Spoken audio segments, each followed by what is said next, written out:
Now, of course, when people get to know you, they'll judge you by more than just how you appear. But physical, outside, inside. Here's what's good advice. Make sure the outside is an excellent reflection of the inside. Interesting phrase written. It says, God looks on the inside, people look on the outside. So you got to take care of both. The inside for God and the outside for people. What's the old phrase? You never have a second chance to make a first impression. So the outside appearance is also valuable as well as the inside vigor and vitality. Somebody says, well, people shouldn't judge you by your appearance. Let me give you a clue. They do. Take care of both. Here's another one. I had to work on being late. For the people that are always late, what do they care? They're not there when you get there. It doesn't matter, but if you truly want to make progress, not alienate, right, in the marketplace, here's what's acceptable to everybody. Being on time, right? Not being on time is acceptable probably, to a lot of people, but some, it's going to cost you. Now, the mind must be nourished. It's got to have good food. Food for thought. Bread for the head, we call it. Yes, you need a slice of toast in the morning, right, for your body, but you need a slice of cassette. A slice of cassette you put in the car system and listen. Let something feed your mind. Stand guard at the door of your mind. Don't just listen to anything and everything. Make sure that you're your own best filter of what goes into your mental factory and spins out the fabric of your life and future. Stand guard at the door of your mind. Spend time. Be a selective listener. But you got to have a good diet, a good mental diet. When you walk into a home and walk into the pantry of the kitchen, you take a look what's in there. This family's either going to be healthy or it isn't going to be healthy. And a lot depends on what's in the cupboard. What you bring home, right, from the grocery store that you feast on for the body. Now here's what's important. A proper menu for the mind to make sure that it's got a wide range of nourishment. Because the mind needs the full education. Now, that starts to develop the foundation for what we call a good life, a productive life, a fulfilled life. And we need this mental input. 2 days is a little staggering in terms of sort of a crash program. And you couldn't do it every week, a couple of days every week. It would be too much. But a couple of days to just really concentrate for a while. Hopefully I send you away from here tomorrow a little mind weary. Right? Of taking all these notes and trying to get it all and trying to think about it while you take notes. I know it's an intense session of a couple of days, but I'm telling you, it's going to be so valuable for me to express it and for you to get it. Because then you just load up your wagon full of stuff here. Mental wagon to take it home and sort it out and decide what's valuable to try today. Some that you're going to think about a little bit later, but now at least you've got it. So that you'll have mental food to feast on long after the lights are out and we've left the premises. So, feed the mind, debate, exercise, a continual diet. You can't go too long in between the classes and the schools and the seminars and the sermons where things are being taught of value. Here's what else is important. You got to go to everything you can afford. Have a good plan, weekly plan, monthly plan to go to a variety of things. And don't miss the chance. Even if you're involved in a certain company and they say, we're going to have a training class. You say, I've been to one of those. I'm asked, you got to go again and you got to go again. You can't get it all the first time. Here's what the early Christians were taught. Don't neglect the assembly. Why? We got a brand new idea. One is it's being challenged. We need the strength of each other and the exchange of ideas to make this thing grow. And 2,000 years later, it's a very vigorous movement.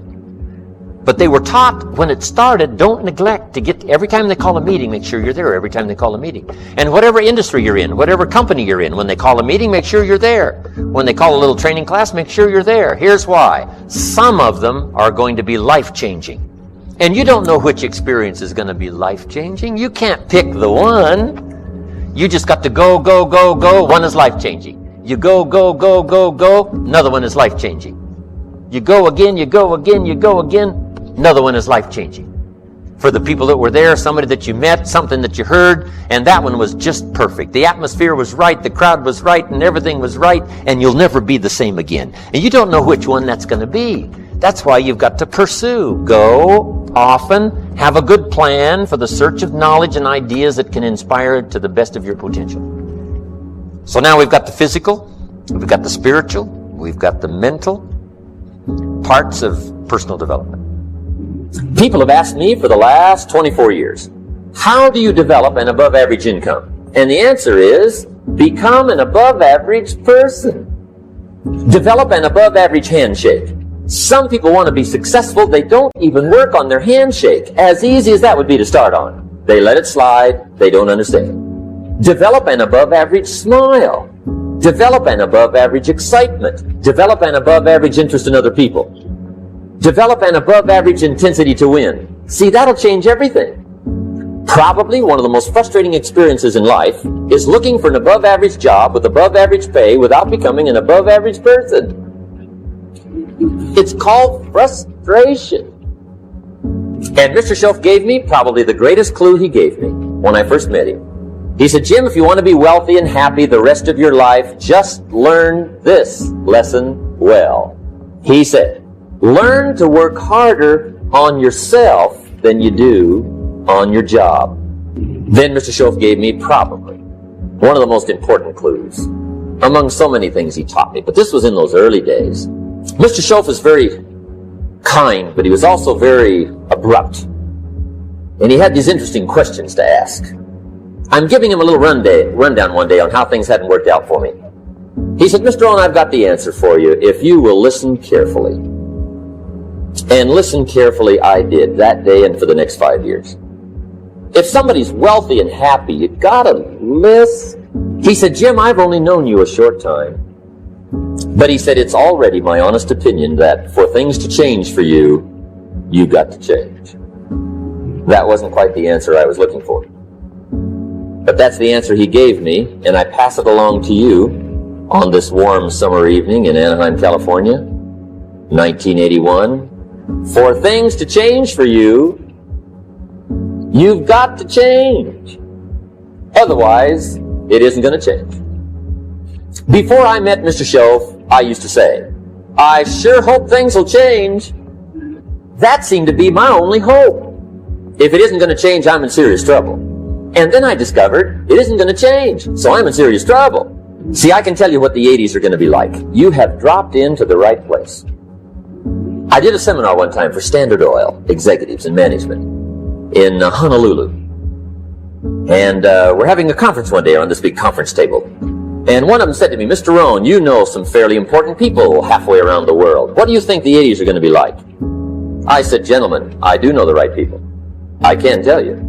So they all listened very carefully. And I said, gentlemen, based on my wide experience, I can really honestly say to you, in my opinion, in the 80s, it's going to be about like it's always been.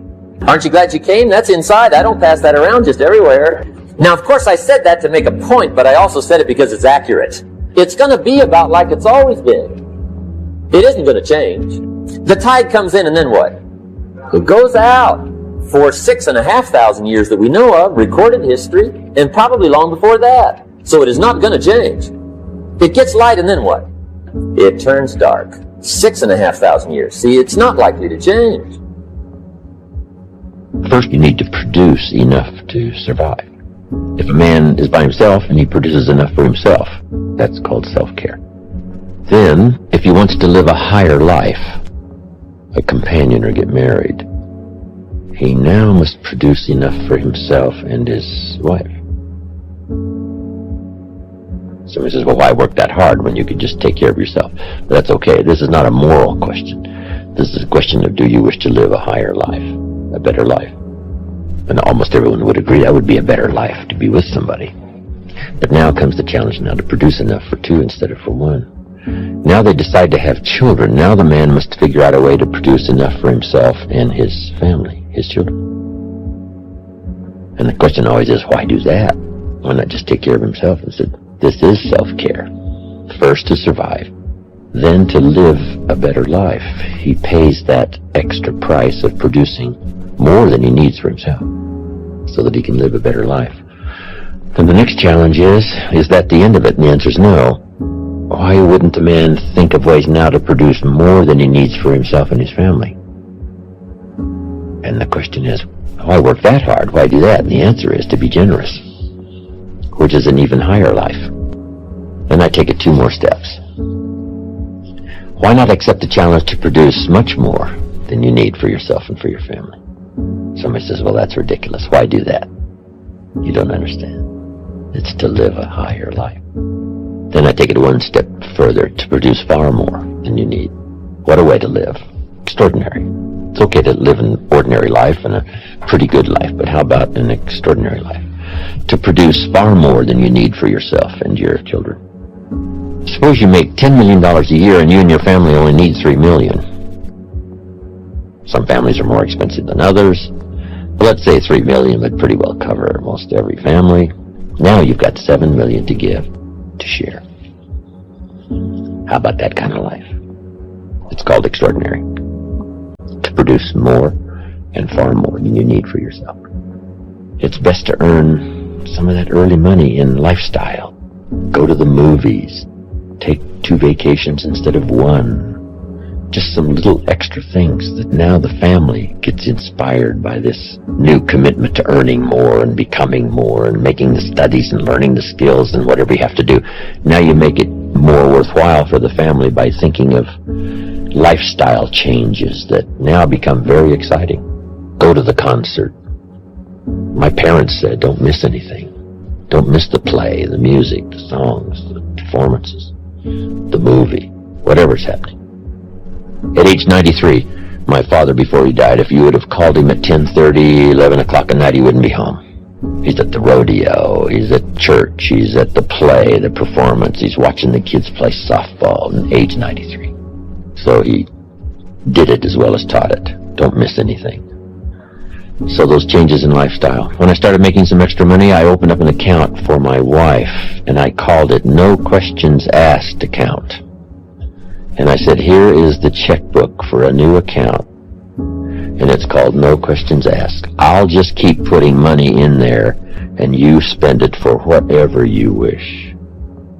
It was life-changing. It wasn't a fortune, but she didn't have to ask anymore for money, because I could sense that it was a little embarrassing at times when she had to ask me for money. I thought, well, that's not good. So the first time I get a chance, here's what I'm going to do. And sure enough, I did it. No Questions Asked account. You can't believe what that did. It was absolutely amazing. Anything you can think of that helps to change lifestyle is called making a living, but also making a life. Lifestyle, social friendships, church, community, country, all those things that make a composite of our overall life. Start furnishing that with new vigor, vitality, money, whatever it takes to expand your life into what I call the good life, as well as economics. It doesn't take a lot. How much is a movie, right? Even for a person of modest means, $6 or something. Costs $60 million to make it and only costs $6 to see it. Part of it's just simply priority. Less soft drinks, more movies. Everybody's got the money. The story I tell of the lady who invested the $1, now she's a millionaire. So she had the $1. Depends on where you put it. Probably nothing more rewarding than conversation. Sometimes you need to be alone. For all of my busy life, from Milan to New York to Paris to Mexico City to the giant cities of the world, I do seek solitude, but only for short periods of time, not long periods of time. But it is important for me to get away, think and ponder and wonder about my life and what's happening, what's going on, where to go from here. But some of the greatest rewards are in personal conversation. I've got some close friends, some mentors that have been around for the last 50 years for me. That a couple of hours of conversation, and you've got enough to feast on and live on for a while till you can have the next one. But it's easy to be a little too busy to go to lunch with a close friend and not miss it, or spend an evening with 2 or 3 families and enjoy life. How much is a concert? $25, $30, $40? So he says, well, poor people can't afford to go to a concert. It's only 8 Coca-Colas, It just depends. So you save up your soft drink money and you do some special things. So lifestyle to live well doesn't cost a fortune. All it costs is paying attention. Then the little dramas. I told a story about calling my father after my mother died. My father lived another 8 years, and he spent one more year out on the farm, which I still have up in Idaho, where I make a little wine and grow a few crops and live the good life overlooking the Snake River.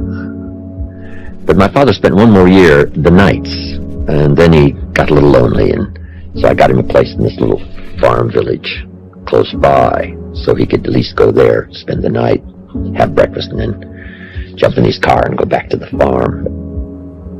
And then there's a place close by called the Decoy Inn, little cafe, where my father most every morning would have breakfast with the farmers. So I'd call him while he's having breakfast. Just takes 10 minutes. Papa, I'm in Israel. And they'd bring him the phone, and we'd have this conversation. And he'd talk real loud so they could all hear the details. They gave me a reception last night on the rooftop. And he'd say, reception on the rooftop? Underneath the stars, Papa. He says, underneath the stars. So everybody gets in on this little conversation he's having with me. Now he's got a story to tell for the rest of the day. My son called me from Israel. I know he had to get up in the middle of the night.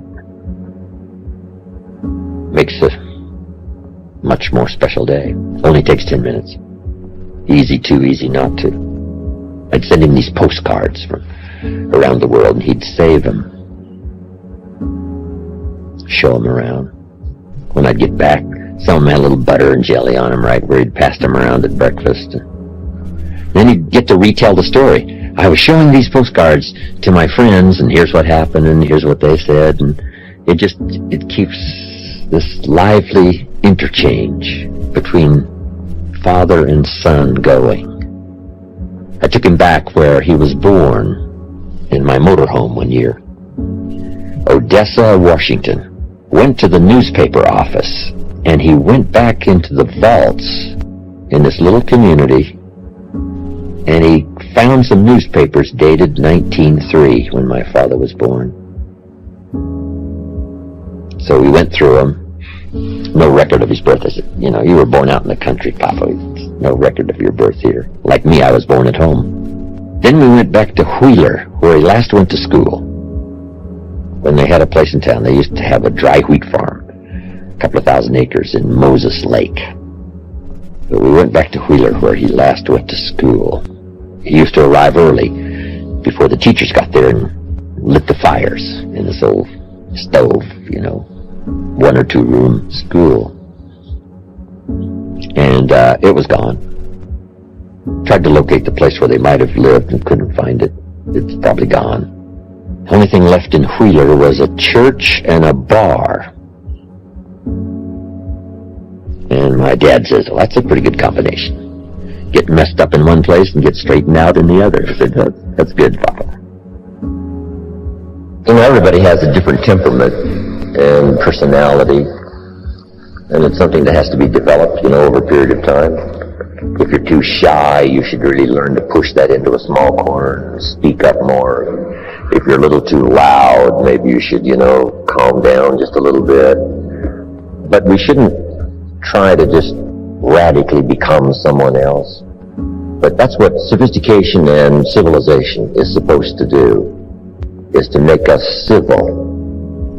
And to be civil in a civil society, we all must deal with that dark side of our nature, the positive side of our nature.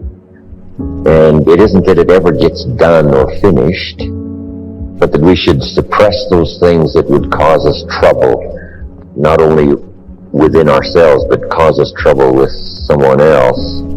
It's a never-ending challenge, but to still always be who you are. But who we are is, you might describe it as dual nature.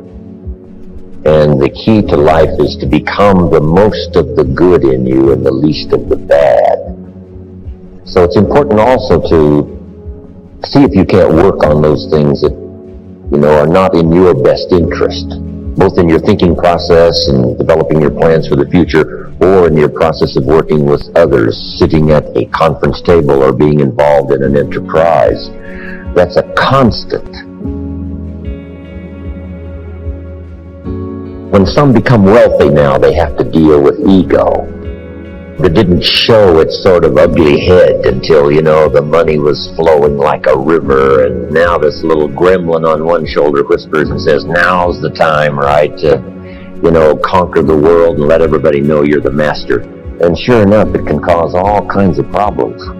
One of the greatest difficulties of wealth is, handling this issue of ego and keeping it under control. So we need to reveal who we are, but we also need to master the art of who we are presented as our best, as it serves us and our children, as it serves us and our friends, as it serves us in our business. But it is a constant and it never ends. But if we can make a personal appeal to ourselves, I want to constantly work on developing the positive side of my nature and do my best to suppress that darker side that would not allow me to be most of what I can possibly be. I think that's what's important. When a president becomes president, it's interesting, what ego might do. Old Testament says this king came to power and he was a good king. Then the next king came to power and he was a bad king. And that's always happening, whether it's good king, bad king, or whether it's inside of our own head. We all have to deal with that.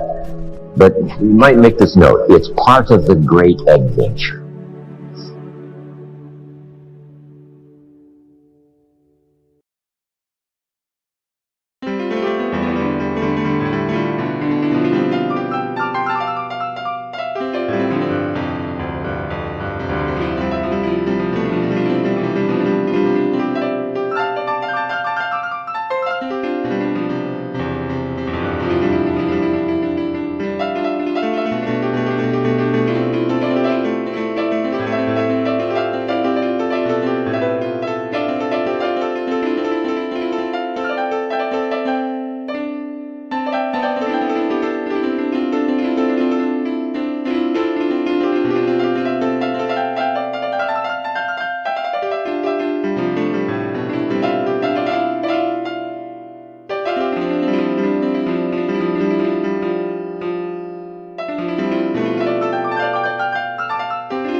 die.